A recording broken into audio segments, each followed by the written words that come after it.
Welcome back to Three's a Crowd, everybody. Hope you all had a beautiful day, and I hope you enjoy this pod. Today, what are we getting into? We got a sports recap first up. Then we're going to get into the big debacle, the big crisis with FTX. Then we're going to talk about war with a question mark behind that.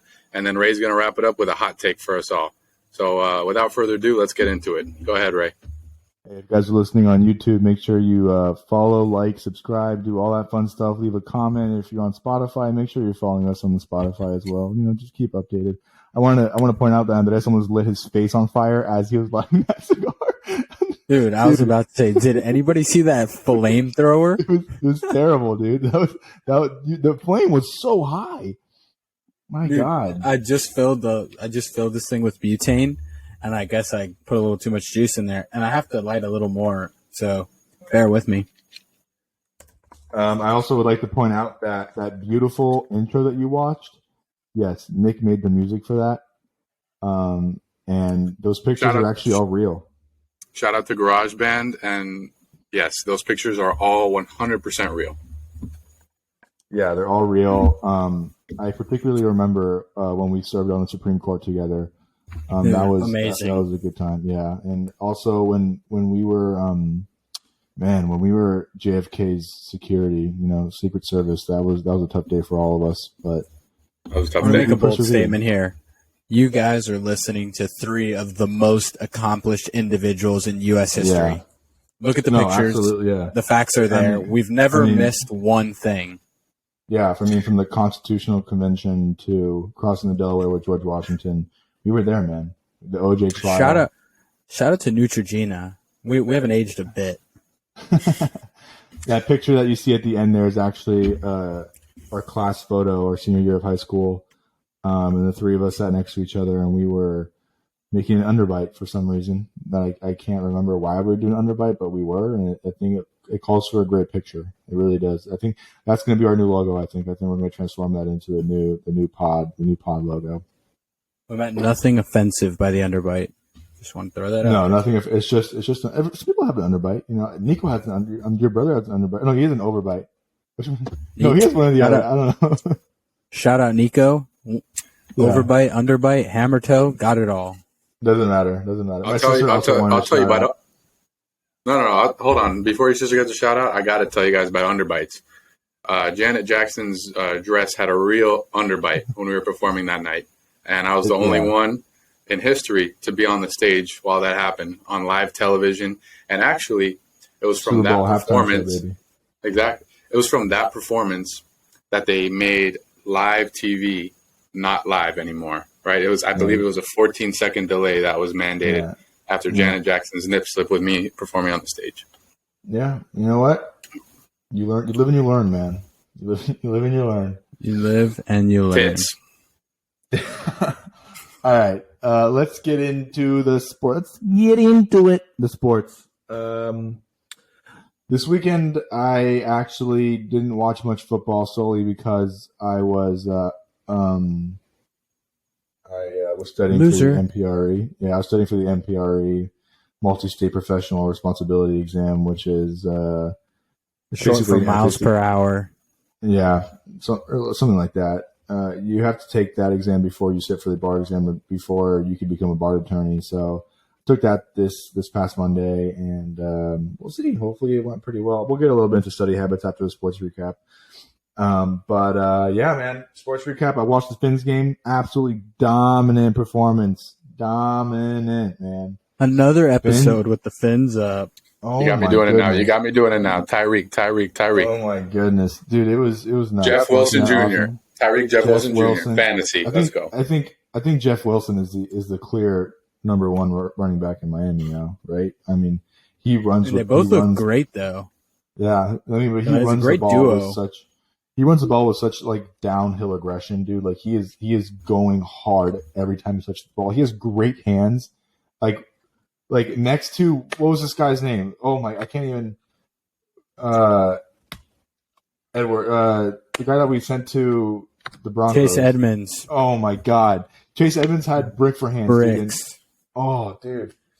This guy's hands, like, it is a crazy upgrade. He might as well be a receiver. Like, he was catching balls that he had no business catching, but really happy to see the Dolphins play well. Defense didn't look terrible except for that first drive when the Browns, on the kickoff, the Browns brought it to like the 50, and they scored in that first drive. But, for the most part, we were able to contain Nick Chubb. I was pretty happy about that just because of how great of a runner he is. Offense was firing on all calibers, dude. Like, we looked really solid. I think that there's potential for, debate of Tua being the MVP of the league. I really do. He's plus 700 odds right now. If you are a sports bettor, I think that's a decent place to toss some money. Hey, put your bets up, man. I mean, he is really playing football at a high level right now, and I love watching it. I really love watching it. The Dolphins have a bye week this week. After we come back, we play the Texans and then San Fran. Texans should be an easy win. San Fran should be interesting just because that's the system that McDaniel came out of. San Fran should be interesting. This should be interesting, yeah. But right now, as the playoff picture stands, 4 out of the 7 teams that would be making the playoffs as of Week 10 are in the AFC East. Dolphins have It's kind of like the Marlins. It's nuts, dude. The Dolphins have the 2 seed, which is mind blowing. I am elated about that, man. Clearly a Dolphins fan talking right here. It's been a minute, hasn't it? I mean, in our lifetimes, we have not seen a playoff win. Think about that. 0 playoff wins. Think about how huge a playoff win would be. Is that true? No, since 1998, we have not had a playoff win. Jeez, that's worse than I thought it was. It's the first thing that pops up. 2000. Oh, pretty close. Well, pretty close. Pretty close. I was born in '99. 2-year-old me didn't give a bleep about the Dolphins. I was born in '99, so that's my lifetime. Screw you guys. But yeah, man, it's crazy. I have never witnessed a Dolphin playoff win. I think that we have a really good chance this year. I'm really, really excited. The Bills game, absolutely nuts, dude. Absolutely nuts. Shout out my boy Jay Jettas. First overall fantasy pick for your boy. Absolute catch of the year, if you didn't see that. I caught the end of that game just because, I was studying, and it was... We know. It was insane watching the end of that game. Vikings were charging down the field. They don't get it on fourth and goal, which actually, after the fact, you look at how many players the Bills had on the field, and they had 12 players. They stopped a fourth and goal with 12 players on it. So forced a turnover on like the half-yard line. Ref had Bills money line. Yeah, had Bills money line. And they go ahead, and Josh Allen, really all Josh Allen has to do is snap the ball. He could have even gone to safety, and they could have punted it. It would have been fine.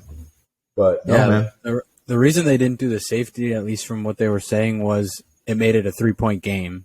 Right. So yeah, it allowed them to march up the field. Okay, but yeah, anything is better than the Vikings scoring in that moment. Anything is better than who would have thought they would have fumbled that QB sneak like that? I know, it's crazy. And they ran a play that they were okay with a safety happening. They just didn't want to give up the safety. Absolute worst case scenario happens. Gave a touchdown. Dude, Josh Allen's 0-4 in overtime games. If I recall correctly, that game ended with Josh Allen throwing an end zone interception, right? Yep. Dude. In overtime. Obviously interception, you don't want that to happen. But, dude, he threw that ball so hard. Like, how hard do you think he would throw a baseball? No, I know how hard he throws a football, and it's ridiculous. He could definitely be in the upper 90s. He could throw a football maybe in the upper 50s, maybe 60s, 60 miles an hour. He throws it like 59, dude. A football.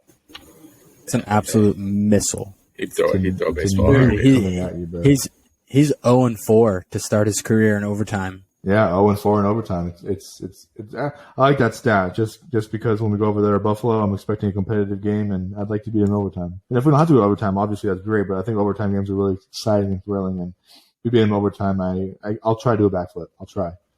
I'll record it for you guys. Guys, there will be a live. We'll be on Instagram Live, YouTube Live, Twitch, filming Ray's backflip. By the way, so just don't forget about this moment. Just a little medical background on Ray Dorda here, without getting too personal. Ray's got like 16 broken discs in his back, so a backflip would be pretty close to a miracle. And it's for you guys. It's all for you. He's really going to risk his life. All for the viewers. Risk the one healthy disc. The one disc I have left, just gone. Yeah, man, that was. I mean, that's all I could really offer for a sports recap. Is like I said, studying. Yeah, we know, whatever. I'd like to move on to a more serious topic, and that's the University of Virginia shooting. Just so sad, man. So Very sad. Three kids, man, just young, ready to prove themselves in the world, just killed by a former teammate, Christopher Darnell Jones. I mean, for no reason, just senseless. Deshaun Perry, Devin Chandler, and Lavelle Davis Jr. and the three guys that got killed. What's the reasoning or motive? What's the motive behind it? I haven't read anything about a motive yet. I really haven't. I think I haven't heard anything about a motive. I think there must have been some kind of argument or something. They were coming back from a field trip at like a theater, I think, and they were in a parking garage, and yeah, this kid, this Darnell Jones guy, just went and shot them. And I don't know. One of the guys that he shot is also in critical condition. I think he's going to a second surgery. It's because there was two people that got away, right, with injuries. It's weird because when you see stuff like this, like you really often don't have a connection to it anyway, and like it doesn't really, like you can't really relate to it. But one of my former teammates in high school was cousins with one of the guys that perished. So it's incredibly sad to see that go down. And I actually played against him in high school, one of the kids that passed. And I think oftentimes, it's easy to think about how remote things like this are. And then when there is that connection, it becomes a lot more real.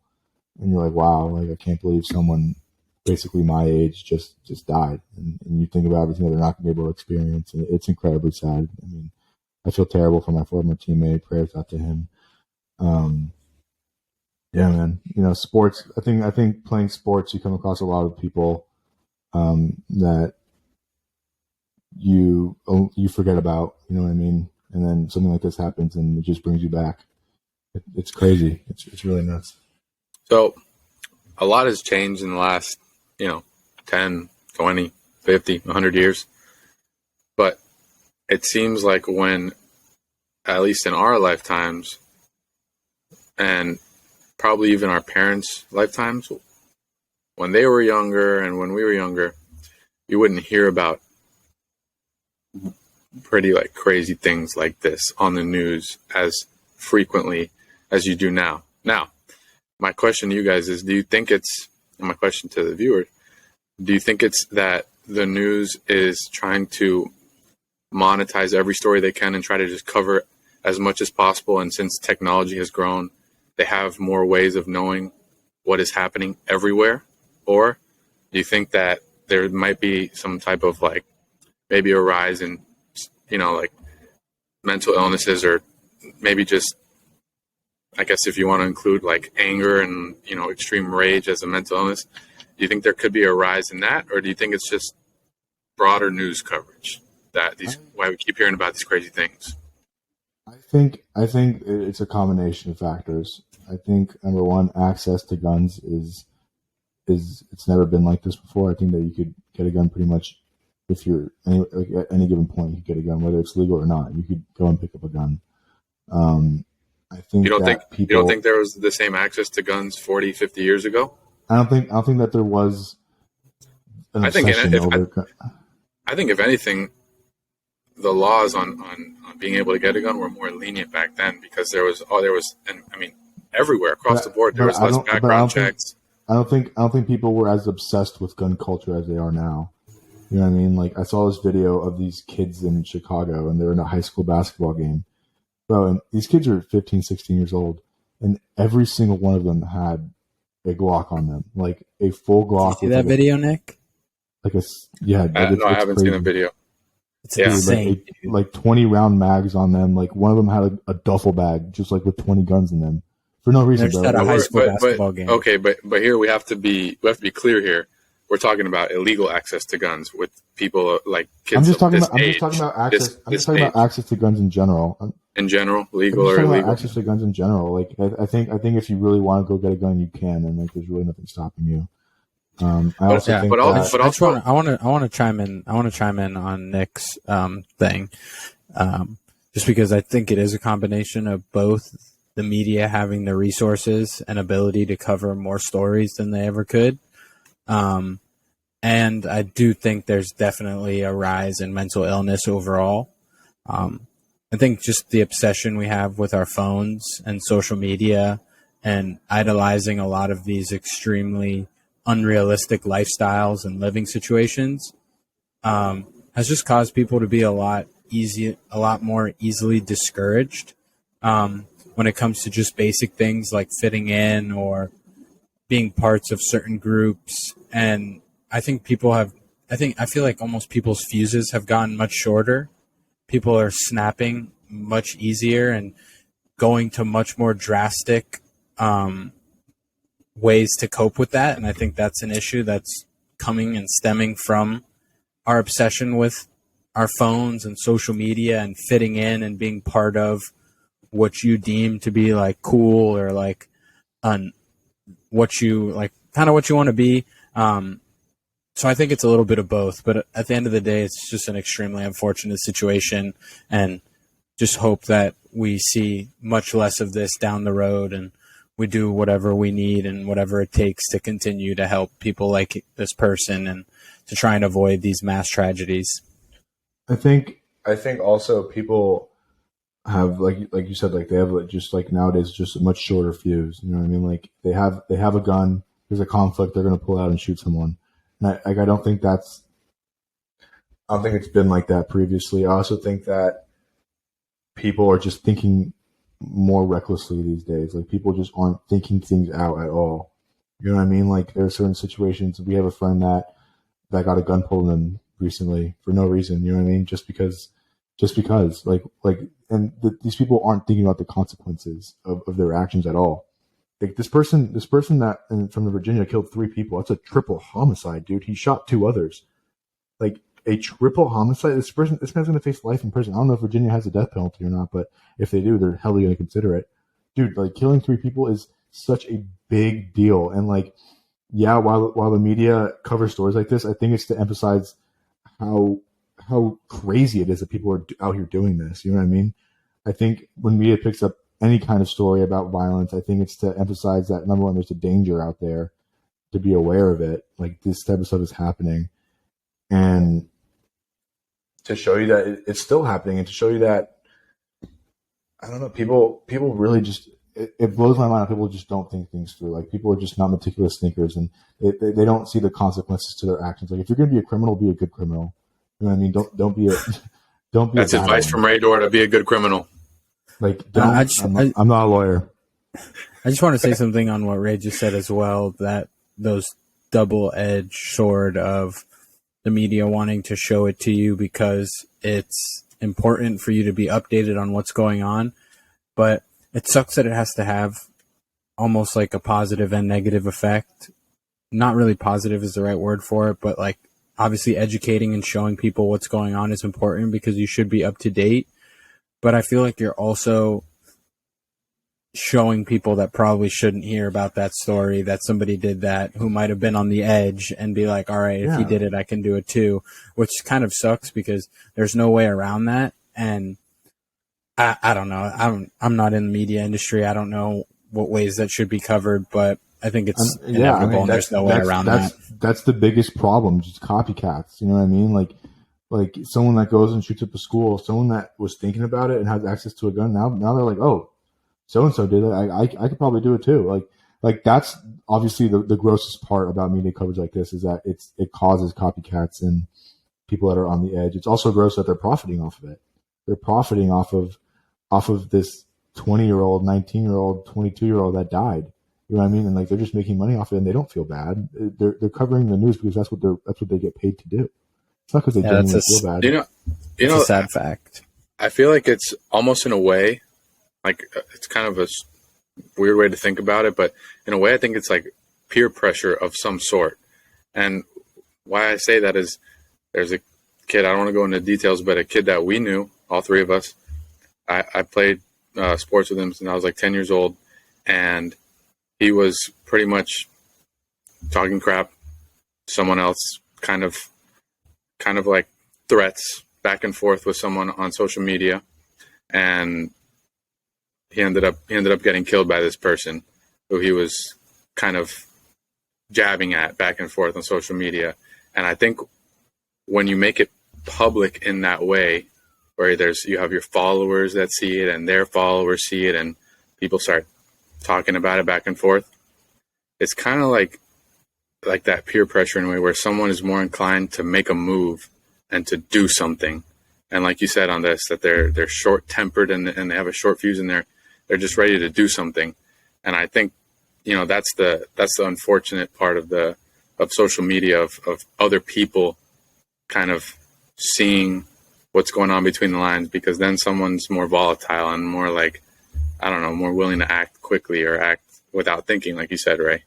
So absolutely, dude. It's just the fact that they don't see, number one, how their actions affect people and the consequences to their actions. It's pretty amazing. Like I don't know. There's a bunch of examples I go into that I'm not going to just because there's no need. But I mean, like, you ruin your life over something as simple as an argument, or you ruin your life over something as simple as a shiny object. You know what I mean?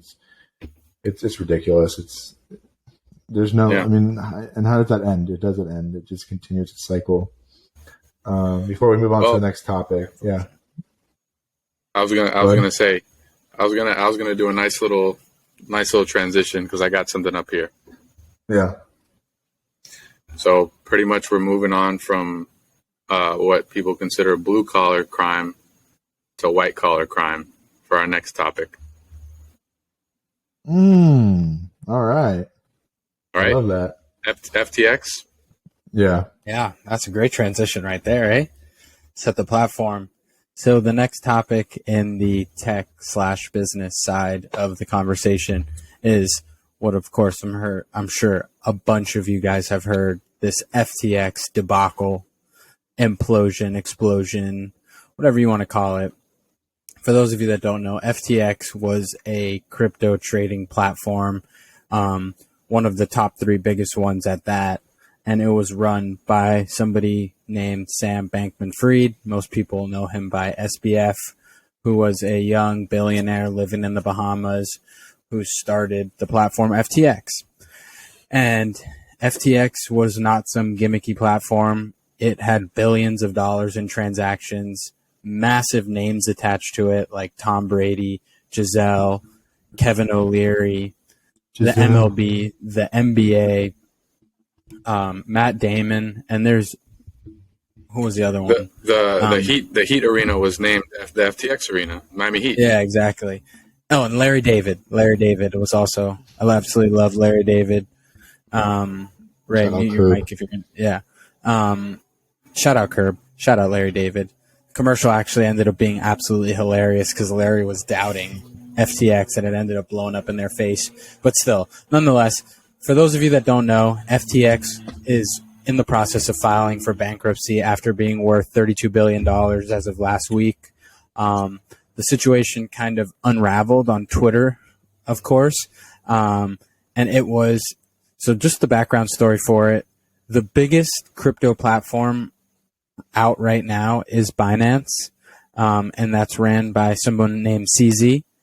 And CZ was actually an early investor in FTX when it started because he liked SBF and he thought he was smart and wanted to fund his venture. Fast forward 2 years, FTX was pushing on Binance's heels as one of the biggest crypto platforms. So CZ, as a smart person, was like, hey, I no longer want to be an investor. You're a competitor now. I'd like to exit and sell my shares. Last year, October 2021, I believe FTX raised a $900 million round, $800 million round. I don't know the exact number, at a valuation of a little bit more than 16 billion, I believe.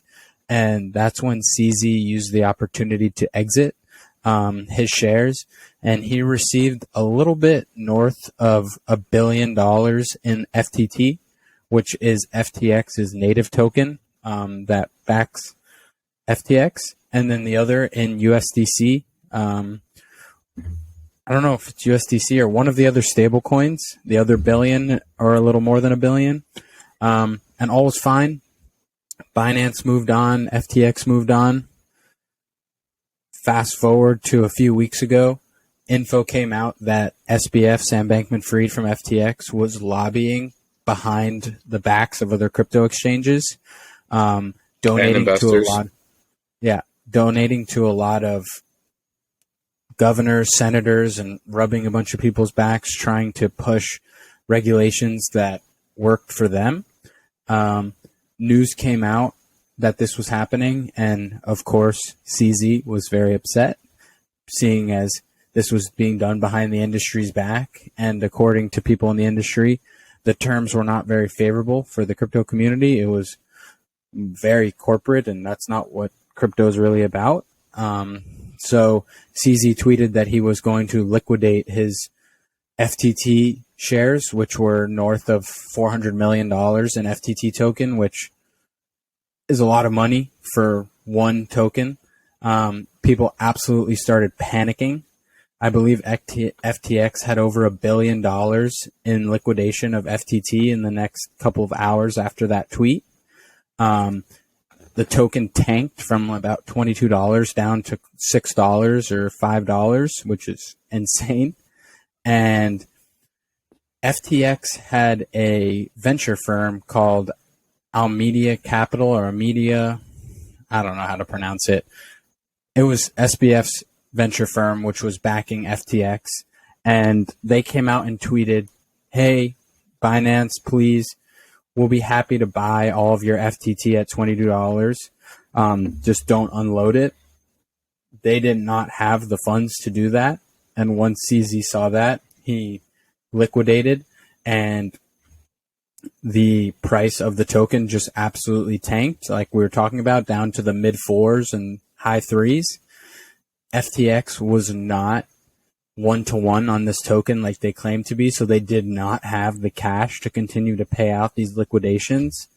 When that happened, they had to pause withdrawals and start to seek emergency financing because they were completely insolvent and over-levered. CZ then agreed to buy FTX as a big strategic move for Binance. The next day, they went in, and within a few hours or even less of looking at the books, they tweeted that they will not be proceeding with the buying of FTX, which absolutely ensued panic across the crypto industry. And we're talking coffin. Yeah, we're talking about one of the top 3 biggest exchanges literally going under within 24 hours. And once that happened, everything started coming out. It came out that that venture fund, Alameda Capital, that Sam was running, made a bunch of risky bets and went under.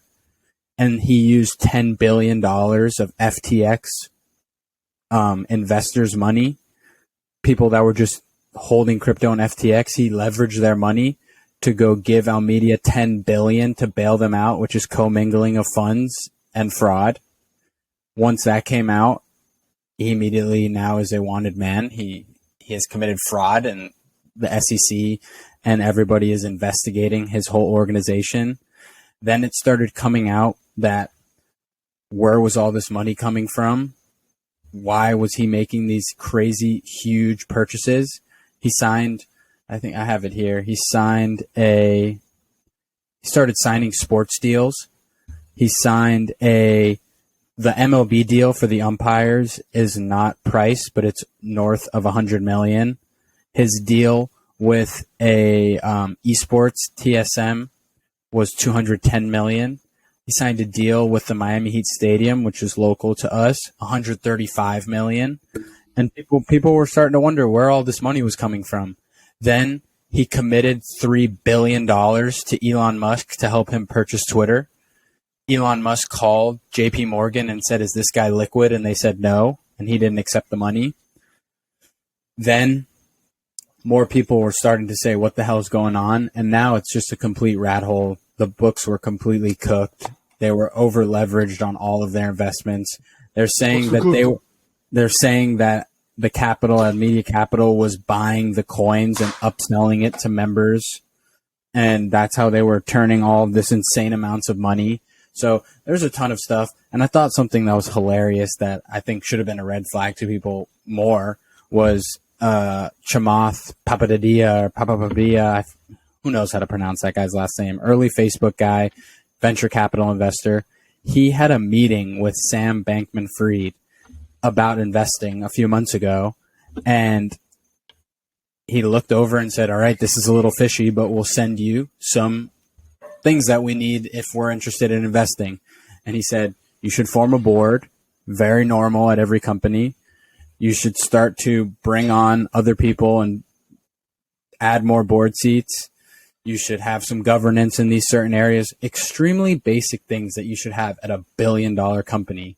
Somebody from FTX called him back and told him, quote unquote, go fuck yourself, and hung up the phone. Like literally told him to go fuck himself and hung up the phone.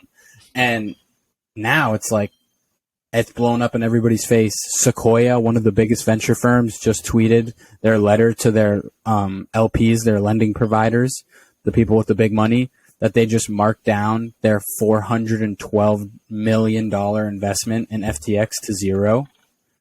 They didn't have a board? They never had a board of directors? No, dude, it as more unravels, it literally looks like such a scam. It's insane. People were just getting behind him because he was a really smart guy, and people could tell that he was intellectually intelligent and came off as a very successful, like running a solid company. And there was zero due diligence done. People really just sent it, and it blew up in everybody's face. He must have had this, Sam.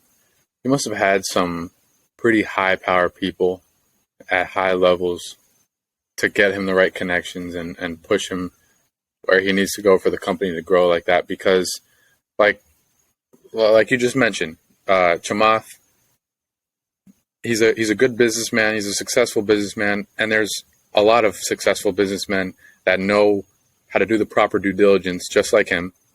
And they chose not to invest in his company for obvious reasons.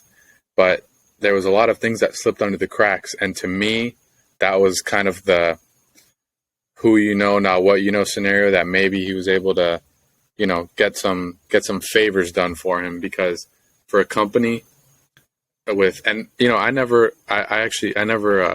invested on the FTX platform. But I know a lot of people that did.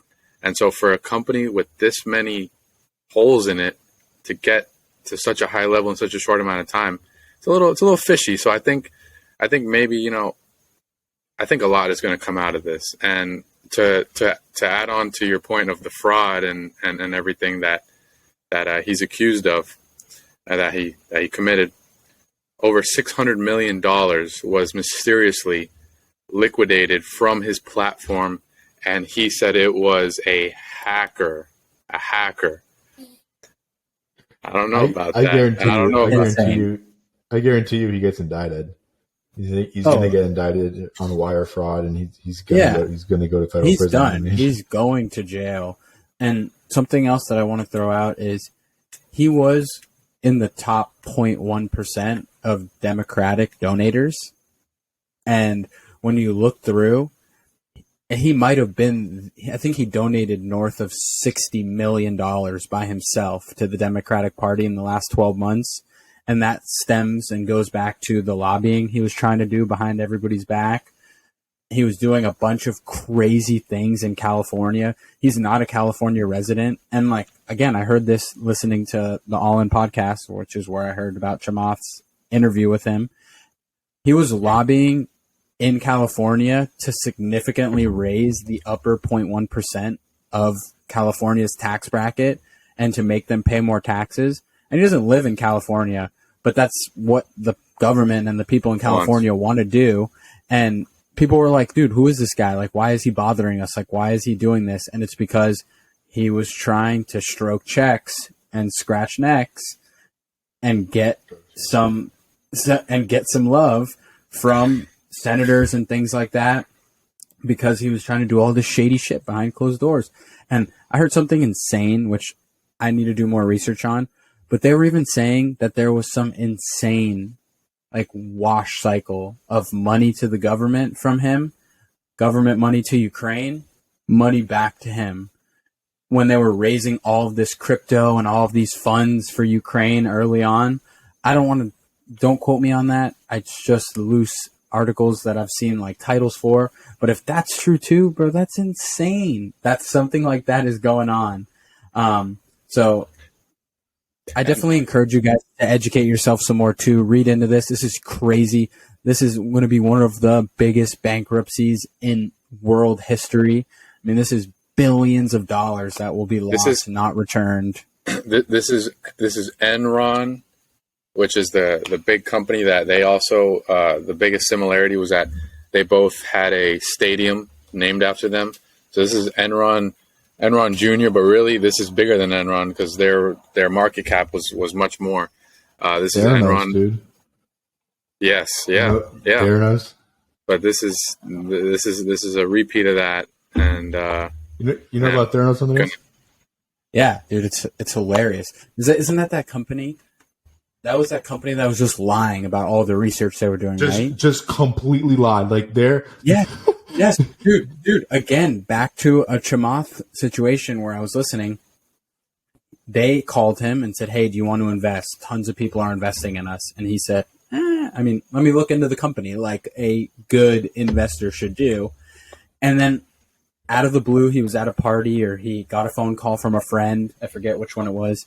And the guy was like, "Hey, I'm interviewing for the CFO position at Theranos. They want me to come in." He goes, "You know what? Go interview for it and let me know what's going on. I just had a meeting with them the other day." They interviewed a potential CFO of the company in the lobby. And he said, "I would love to see like the back. I want to see like how everybody's working.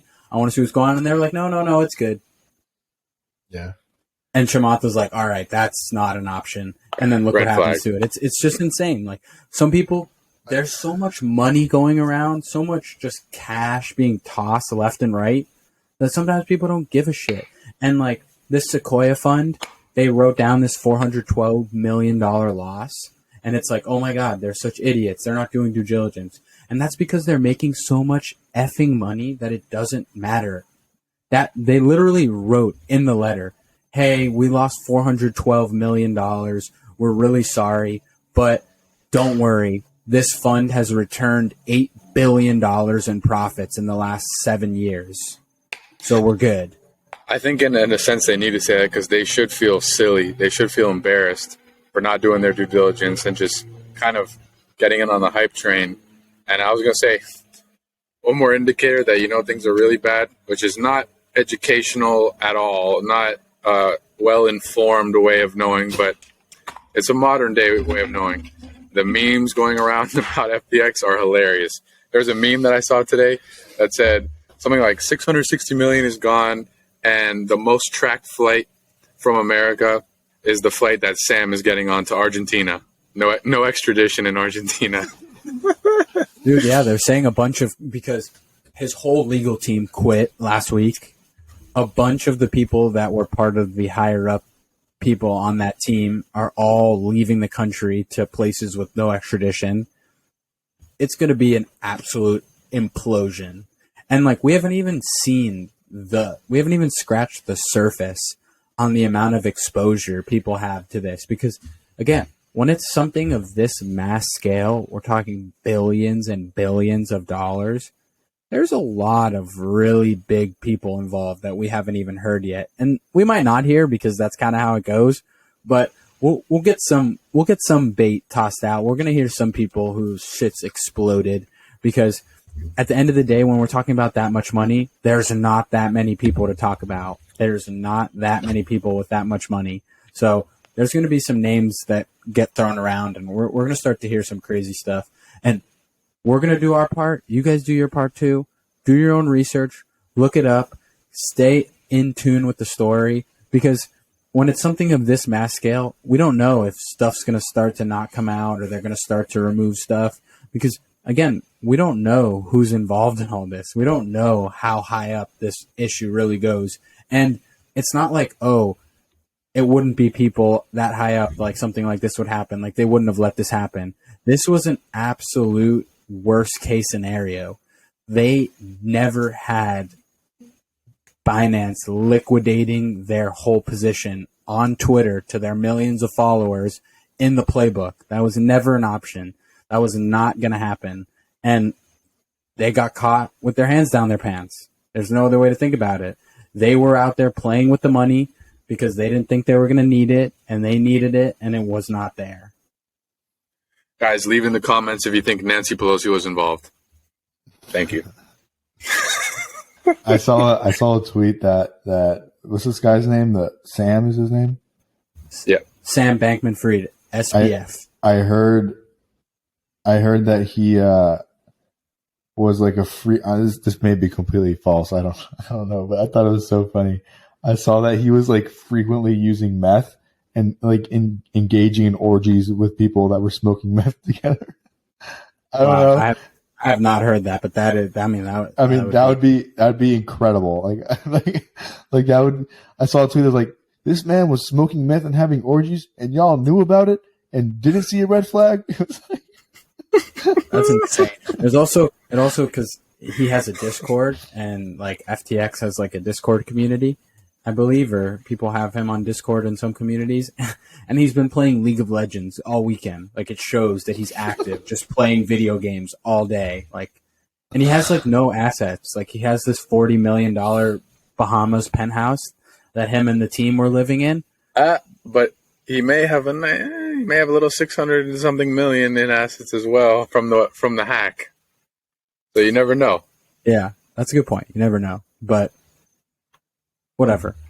Absolutely unfortunate situation. You hate to see something like this, and it's a really big hit for cryptocurrency, because when you break it down, it really doesn't have to do too much with the fundamentals of Bitcoin and Ethereum and those big cryptocurrencies that do have some merit, and the software that they have is going to be something that I think will stick around.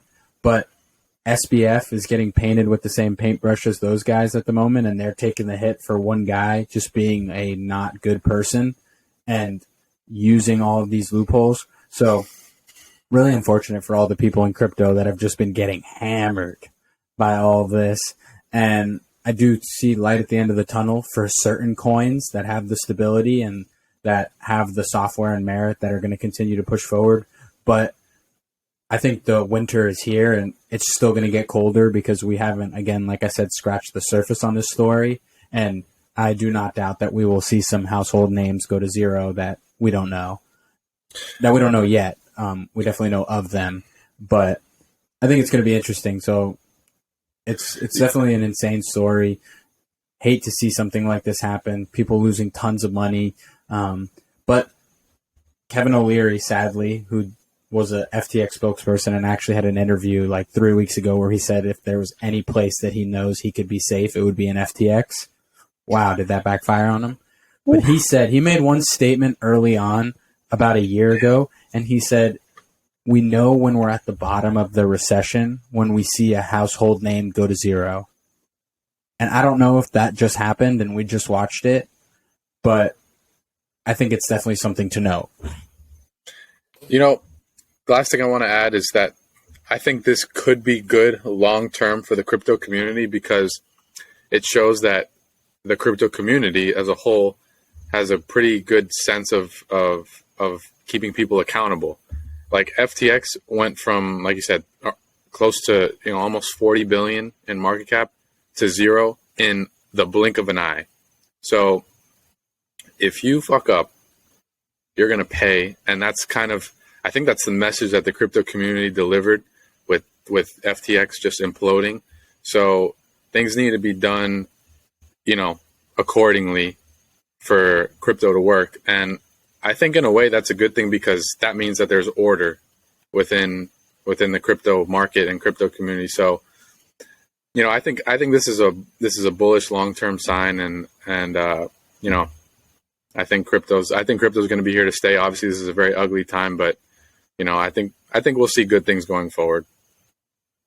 What are you drinking, dude? Is that a Coke in a cocktail glass? What is that? No, of course not, bro. I'm a classy guy drinking some red wine after a long day. Red wine in the cocktail glass? The boy's trying to live longer.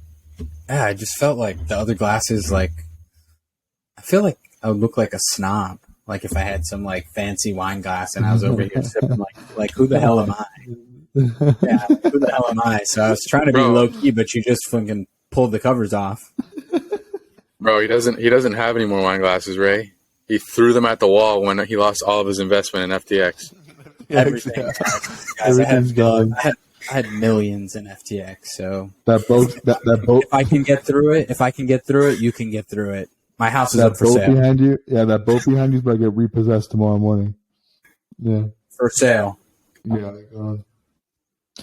Yeah. You know what? Let's pass it over to Nick. Yeah, fuck FTX. Coinbase, I would say, is the farthest ahead just because they're in the U.S. They file in the U.S. They're a publicly traded company.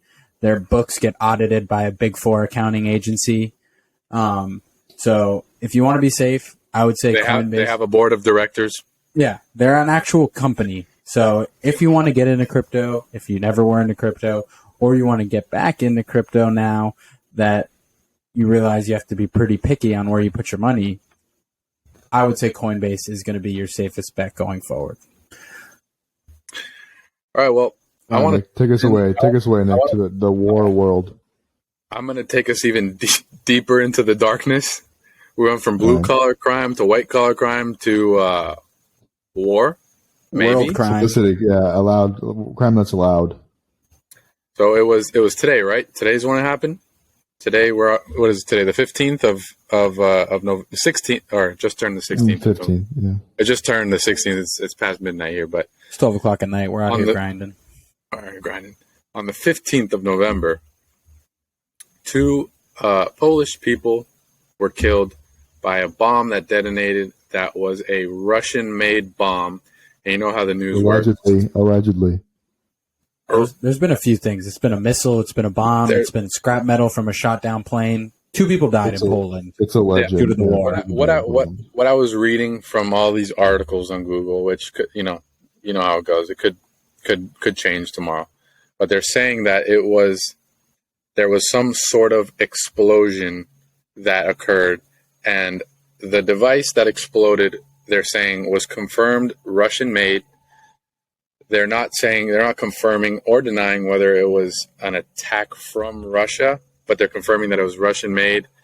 And this, regardless of what it was or what it wasn't, this is a big problem. This is a very big problem. And if we're trying to avoid a World War III, this is the opposite of what you want to happen.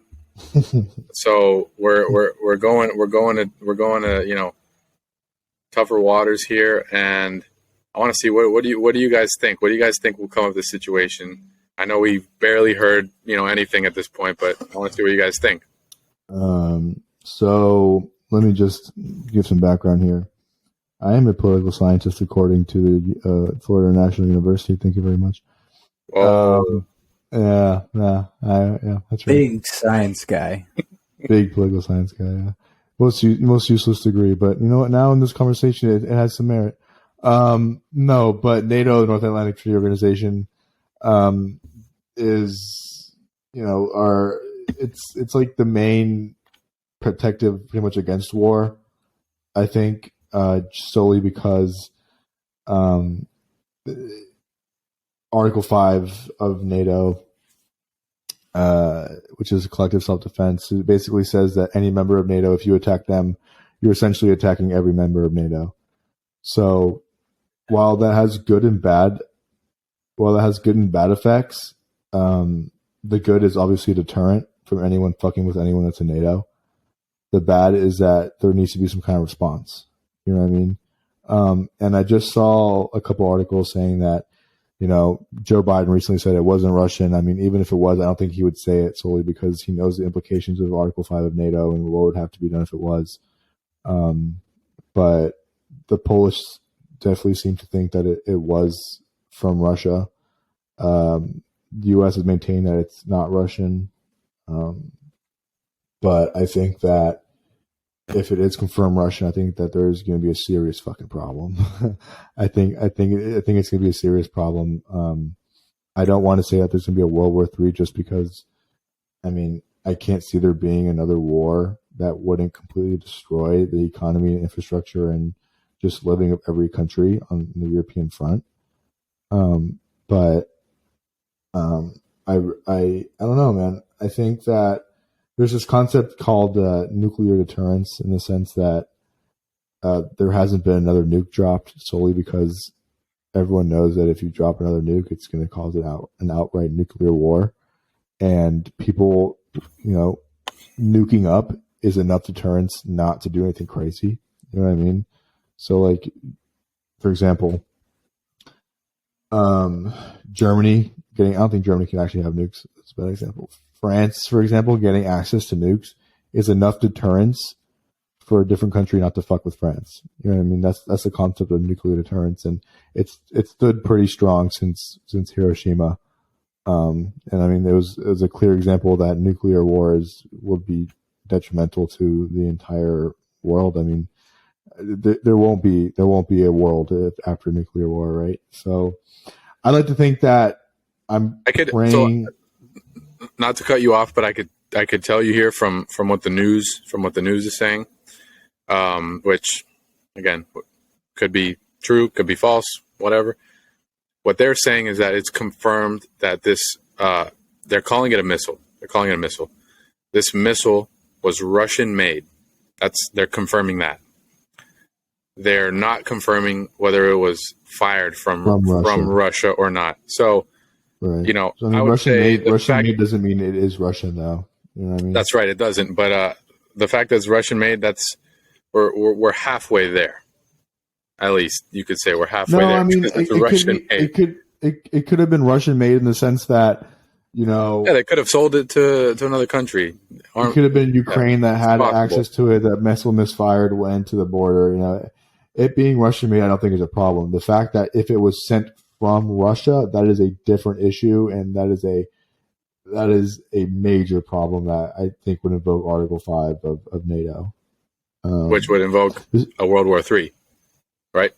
I'd like to think that there wouldn't be a World War III just because it would just be catastrophic. Like I don't think it's feasible for the 30 member states to go into war against Russia. And I think Russia would be backed by China. So I don't think in North Korea. So I don't think it'd be feasible for 30 countries and Russia. But under China, North Korea, I don't. Under the agreement of NATO, the countries involved in NATO would have to take some pretty extreme action, some protective action, yeah. Some protective actions, and I feel like if they invoke Article 5. If they invoke Article 5, maybe initially that doesn't involve a huge attack of some sort, but I feel like there would be really, really high demands of sorts to Russia from NATO, and from the way Putin has seemed, he's pretty relentless, which could be not true, but that's the way it seems. It seems like things wouldn't go over smoothly, and that's my take on it. Well, Putin's going to relentlessly deny that it's Russian. right? Like because he knows. I guess it's possible. He knows what's going to happen if it's found to be Russian, or if Russia takes the blame. He knows what the consequences of that are, so he's going to relentlessly deny it. Yeah, I mean, last little thing for me, I really hope that it wasn't Russian, because I don't think this needs to escalate any further than it already has. And we were actually on the verge of Ukraine agreeing and being willing to look into ending this and us cutting off the endless aid that we were providing, which was a little bit excessive. And Putin is definitely backed into a corner at the moment. The war efforts on his end were definitely not going the way that he had planned. And it's scary to think, but you have somebody who's older, not 100% healthy, has no successor in mind, and no one pushing to take over his position. It's definitely in his cards to just be a baby about it and push buttons that he doesn't need to push. So I'm in the camp that things need to be resolved as quickly as possible. If this was a actual attack from Russia on a NATO territory, I hope that NATO acts swiftly and tries to do this with the least amount of friction as possible and gets things resolved.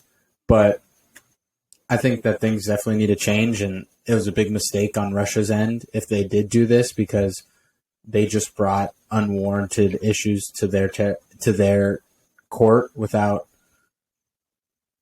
any real need for it. So I hope this isn't the case. I hope it turns around and there's an issue that we don't know about, or something that wasn't reported correctly, not reported correctly, but that just intel wasn't passed through correctly, and this is resolved. And I hope that the war in Ukraine and all of these situations going on over there get resolved as well, because it's not necessary. People are losing their lives, their homes, and things like that. So I hope we can push forward and continue on that path that we started to head towards, of ending this, creating an agreement, and moving forward. So the Secretary of Defense, Lloyd Austin III, he tweeted, "I spoke today with Polish Deputy Prime Minister." Dude, honestly, I don't want to say his name. I don't want to try saying the Prime Minister's name. Butcher the dude's name, bro. Come on. Marizis Blazak. Blazak. I don't know. I don't want to. It looks like ball sack. I'm not gonna lie to you. It looks like ball sack. But anyways, he spoke with the Prime Minister on the missile strike, and he assured him of U.S. resolve to defend Poland and NATO. So I don't know what that looks like, but I could imagine sanctions getting much tougher on Russia, trying to cripple their economy further. I could imagine pretty much every European country pulling out of exports or imports into Russia or out of Russia. I don't know. I really hope it doesn't escalate into some kind of armed conflict, only because I don't think that we can handle it. I mean, obviously we're the U.S., we can handle, but I don't think that it could, like, just the world can handle something like that right now. You know what I mean? Like, I don't think it's okay for us to go ahead and, I mean, obviously we have obligations under NATO. Like, if we have to do it, we have to fucking do it. Fuck it, who cares? But I don't know. I don't want it to escalate to the point where, we're in another Cold War. You know what I mean? Cold War, we weren't alive for the Cold War, dude, but, like, that was a scary era for a lot of people. Like, people would come home from school and be like, are the Russians going to drop the nukes today? Like, at what point are we going to get decimated by a nuke? Like, no one, it was just constant uncertainty. So I really just want to avoid a whole conflict like that. Maybe we could just cripple their economy. Maybe we could send out SEAL Team 6 or something. I don't know. I don't want to. But that's the crazy thing, is foreign affairs. If we cripple Russia, we severely cripple the rest of Europe, because Russia can, if we punish Russia, Russia can if we financially punish Russia, Russia can financially punish the rest of Europe because of how much power they have in, I guess, the European economy. Right. They're so it's extremely dependent on Russian oil and electricity and natural resources. So it's tough. It's tough any way you look at it. I don't know how much they can do outside of trying to sanction them, but I don't know, dude. I really hope it's not Russian. I really hope that they don't have to invoke Article 5. If they do have to invoke Article 5, they're going to feel the wrath of NATO, and it's not going to be good. It's not going to be good. Dude, there's just one clip. There's just one clip from this general. Oh my god, bro! It gets me so hyped up, man. It gets me so hyped. He's talking to. I think he's getting some kind of medal or some kind of promotion, and he's talking to the people that are there. And so he's like, "And to my enemies." Oh, my Siri just turned on.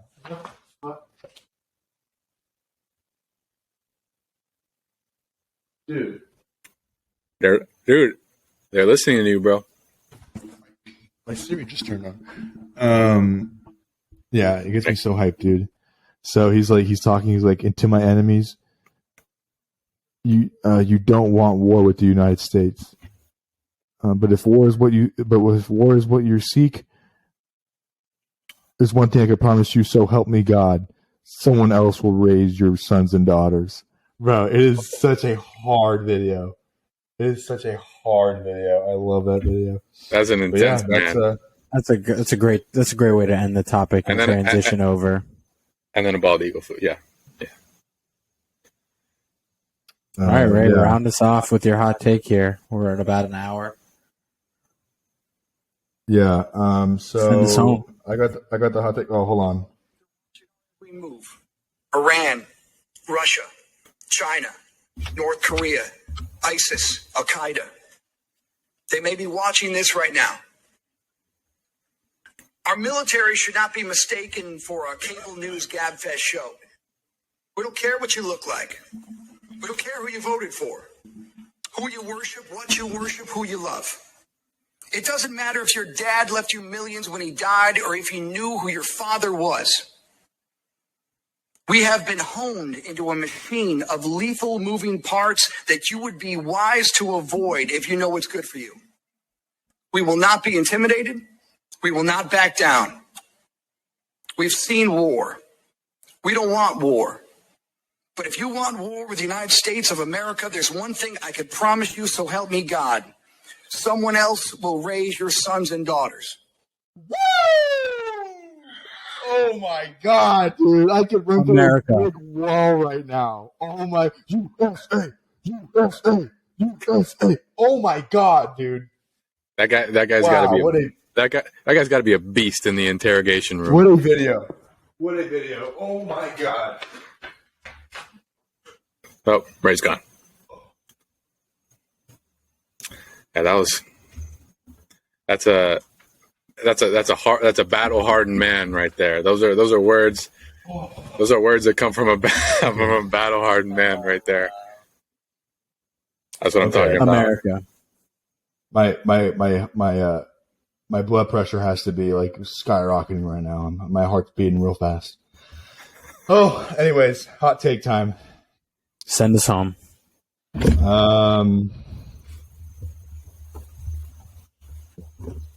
Yeah, that's right. My hot take is that I work closely with the name, image, and likeness format for a year and a half plus now. And, originally it was supposed to be a really good thing for college athletes because they do, previously. Nobody it's knows an NIL about deal that name. for other people because I've never heard of what it actually meant. That's an NIL deal for college athletes. A name, image, and likeness deal is NIL. Yeah, explain that. The ability for a college athlete to get paid for their name, image, and likeness because previously they were not able to get paid for it. And I'm going to burp. Excuse me. Previously they weren't able to profit off of their name, image, and likeness, which is really fucked up if you think about it. Like if there was a picture of you, Andres, of your face, and I was selling it, and I was like, nah, you can't make any profit off this, man. I own your rights. You're not making a cent off this. It's really messed up. Like they would, college football is $1 billion industry. They make a lot of money. It's the biggest for pretty much every school. It's the biggest sports program. Brings in a lot of money to every school. So before July of 2021, college athletes weren't allowed to make any money off an image likeness. Right. Let me just throw something in here. The University of Texas in 2019 made $44.1 million in football ticket revenue alone. Yeah, so, no, it's insane. There's a sense for some people wondering why kids were upset that they were out there putting their life on the line for the school to make $40+ million a year. And that's not even including what the university makes on the sports games, on the video games that they make with college. Oh, no, I mean not only that, Nick. Think about streaming rights. Think about when they're televised. Like it's they're bringing $100+ million a year. They're bringing $100+ million a year. That was $44 million off just ticket rev. They're bringing in $100+ million a year when it comes to concessions, ticket revenue, jerseys, memorabilia, streaming rights. It's disgusting. Yeah. So previously these guys weren't able to make any money before 2020, December 2020.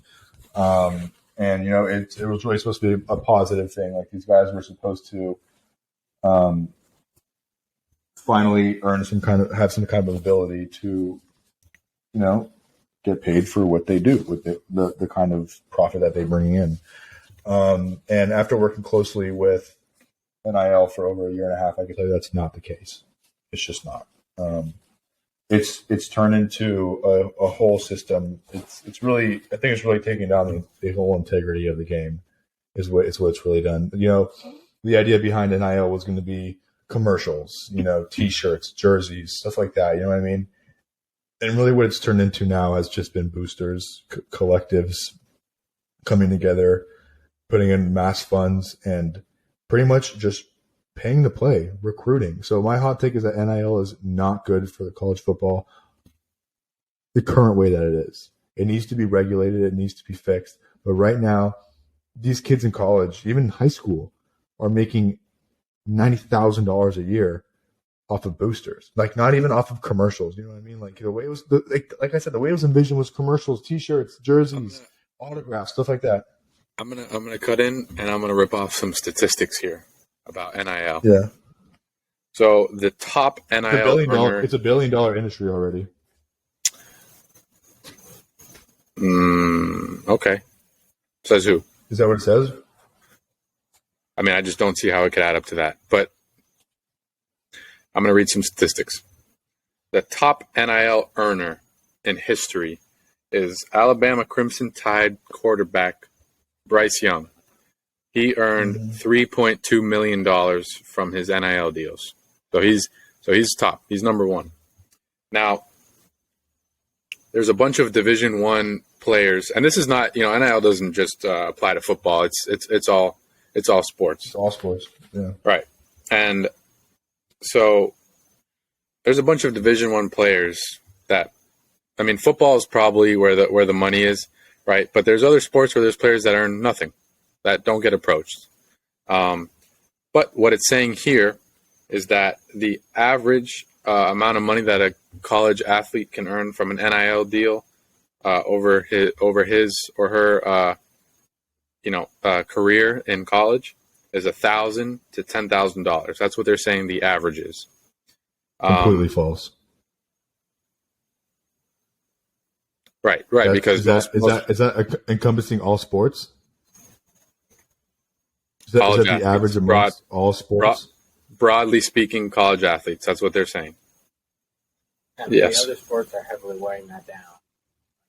If they're including all You're muted. Yeah, if they're including all the sports, that's heavily weighing that number down because all the sports, I mean, there's lots of sports that have $0, which would be taking that number way down. I mean, think about how much colleges make from their sports before NIL even start. Like before NIL was even a thing. It's football is always number one, and in certain colleges they could make a little bit of money off of baseball, but typically I think it's football, basketball, and then baseball in a very select, maybe a couple handfuls of colleges where they make good money off of baseball, and then from there it's kind of just not too existent. So it's an entertainment thing. NIL is an entertainment-based monetary system, which is how a lot of things work in America. I'm not saying NIL is a bad thing. I'm saying that the way it is right now it's not sustainable. It's not. You're saying like on the fact that like Alabama, UCLA, Georgia, Clemson, and Michigan are top 5 schools, and UCLA, I just throw them in there. Let's use the other 4. Top 4 teams every other year. They have more revenue, bigger boosters, so they're able to attract more talent because you're bound to get paid more money at these schools. Yes, absolutely, and that takes away from what NIL was. Like these kids are going to come in out of high school with an NIL deal in their hand. Recruiting is going to come down to what school can give you the best NIL deal. University of Miami right now is practicing that at an extremely high level. High level. They're recruiting kids that would not be considering University of Miami otherwise unless these boosters were throwing money in their face. Like I can't go into details, but I know of certain deals where they're getting the bag. Kids, what? They're getting the bag. They're getting over 6 figures, or not over 6 figures, but 6 figures for really no service that's being provided. There's no real service being provided. It's just putting a face to a company, getting paid 6 figures. Stay here until you go to the NFL. At the end of the day, brand recognition. At the end of the day, when there's money involved, which is the case here with these NIL deals, it's always in the best interest of the people putting the capital up. So it's becoming a very capitalist-like environment where a massive booster at the University of Miami has watched the team suck for multiple years. It's in his best interest to start shelling out money because he's probably making money off the team getting more people in the stadium. These boosters are not just random people. So, yeah, think about it. Texas A&M had their best recruiting class ever this past offseason. Is there any possible coincidence that it wasn't because of NIL? Absolutely not. Absolutely not. Yeah, I mean, it's tough because it has to be regulated. It needs to be more sustainable. I mean, it's not sustainable, dude. It's going to get to a point where these kids are going to make $1 million coming out of high school. And like that's just not. I mean, how can any team that's not a Big Ten team or a powerhouse team compete with that? You can't. Are you ready? With that. Like there won't be a fair shake. There will not be a fair shake. Texas A&M athletes combined for over $4 million in NIL deals in the 2021 to 2022 school year. Yeah, I mean, look, at the end of the day, these big schools have a ton of money, and like I just read you one school in Texas that's doing over $100 million a year, so they do have the money to shell out, and I think that the top programs will continue to be the top programs, which at the end of the day, they were the top programs before the money as well. I think they still will remain the top programs. I'm happy that these kids are getting paid and getting recognition for what they're doing because they are playing an extremely competitive and hard sport, and they are football specifically, like you are putting your life on the line every time you gear up. Like there's multiple times and instances where people get extremely hurt. So I'm happy that they're getting the bag. And I think that you're right. There should be some regulation, but I don't think that I think now we're seeing a dramatic effect because it's so new, but I think it really will level out because at the end of the day, all of these major schools that you see successful anyways are successful because of the amount of money they had. Because when you go on a recruiting trip and you walk into a $25 million locker room, you might commit there versus the other school that had a $5 million locker room and amenities and things like that. So NIL is obviously bringing a different perspective to it because there's actual money on the name of that player. But I still think at the core part of recruiting, it's going to stay relatively the same. The big money programs are going to continue to push for the big money recruits, and it's going to continue the same way it already was. The guys are just getting paid, which I think is great. So I could see where it would be frustrating, and I think when everything, there should be some regulations. It should never be a straight-up free-for-all. But I do think that we're moving in a positive direction with this because, These programs were going to be good anyways. You might as well get these kids paid if they're working their asses off and putting in the time and becoming these elite athletes. It's not like they're getting paid for nothing. But Ray, to your point, I see exactly what you're saying, and I think I could relate NIL perfectly to what just happened the past year in MLB. You have your most recognizable names, your most, most popular players who are some of the best. They're getting paid 30 times more than someone who's on the same team as them. And they're not playing 30 times better. Their stats aren't 30 times better. They're just getting paid 30 times more because their names are more recognized. And that seems to be exactly what's happening with the NIL deal. And, is it perfectly fair, even fair? Not at all. But that's, and that, like you said, Andres, that seems to be the way that capitalism works. And that seems to be what's going on. I know what you're saying that, more regulations need to be implemented. I just don't see how. I just don't see how. Well, no, I mean, you could easily regulate it. You could easily. Why would they make a cap? I think that would be a long way. No, it wouldn't be a cap. I think a cap would be unconstitutional. I don't think you can make a cap as to how much someone can make. I think that you need to limit the type of people that they can come in. There should be no part of recruiting should be NIL, at all. Like you shouldn't be able, out of high school, you shouldn't be able to talk to anyone that will give you an opportunity to give you money to go to their school, at all.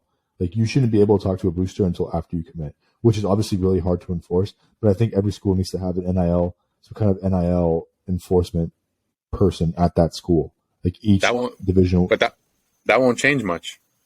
No, but at least it looks like they're trying. There was already so many loopholes. Kids were already getting paid before this in certain ways. So right, I'm saying. I mean, they were always getting kickbacks and allowances. They were always getting monthly allowances, but that was legal and it wasn't $20,000 or anything. But what I'm saying is that you should not be able to talk to a booster before you sign to a school. You should not be able to talk to a booster when you enter the transfer portal. You should not be able to talk to a booster in between the time that, obviously during while you're at that school is okay, but before and while you're entering the transfer portal, you should not be able to talk to any boosters at all. And I get it's a business, dude, but it ruins the integrity of the game. It ruins the recruiting that matters, and the teams that are good are only going to get better, and the teams that have money are going to win. And that's just a fact. And I mean, I don't know. And I think that what you can do is that you could make the restrictions on what kind of deals that you can do more stringent. I think that you could say, hey, if you're going to do a deal, there needs to be some kind of continuous deal, or it needs to be some kind of. Can you hear me? Yeah, of course. What the hell? I mean, I get what you're saying. I don't think that there should be limitless opportunities. Is what I'm saying. I don't know if you could just sign to a company. That's a little anti-capitalistic, in my opinion, though, and that's why it's a difficult. Situation. It's not when it's being regulated by the NCAA though, and the NCAA is still profiting off of it. I think at the end of the day, because we're coming up on time here, I think it's going to be a thin line that they're going to have to walk across, and I'm sure they will do a good job and begin to regulate it. I do hope these kids continue to earn this money. They deserve it. They're earning it. I hope that it becomes, like you said, a little bit more regulated, because at the end of the day, you want competition across the board. And they know that they need the competition because that's how they're going to get more consistent games and viewership and things like that. And then one thing, just to leave us at this topic that is applicable across anything that we kind of breezed over, your brand, reputation, and who you are is your biggest asset, and you should never forget that. And that plays in every single thing you do in life, in your professional life, your personal life, your online life, whatever life that you live. Have a good brand, have a good reputation, and always consider that your biggest asset, because it's going to open the most doors for you. But we're almost at an hour and 20 minutes. So okay, let me say one last thing. NIL was supposed to be a good thing. It's very exciting. These guys are getting the money they deserve. However, it's recently turned into, if I don't get a free car, it's not good enough. And that's what I'll leave it at. That's just our personal experience. That's off of the work that I've done. That's all I got for you guys. Not a bad hot take. You guys were giving me shit about the hot take before that podcast. Bro, no one wants to talk about NIL. Yeah, all right. Dude, once you become a lawyer, we'll see what direction NIL goes. Ray's gonna be the change. Ray's gonna impact NIL in a positive way. Yeah, all right. We'll see. With that, we will wrap things up. Thank you guys for listening. Episode 3, many, many more to come. Like Ray said early on, follow, subscribe. We're on everywhere you can view your platforms, where you get your, not platforms, where you get your podcasts. If you want to watch on YouTube, we're on YouTube. The whole video's out. And we'll see you guys next week. Please, guys, leave us feedback. Let us know what you think about our intro. Let us know what you think about the pod topics. We love any and all feedback. Thank you. Right back to everything. I'm commenting back at you guys on TikTok. Leave a dumbass comment. I'm going to come back on you. All right. See you guys.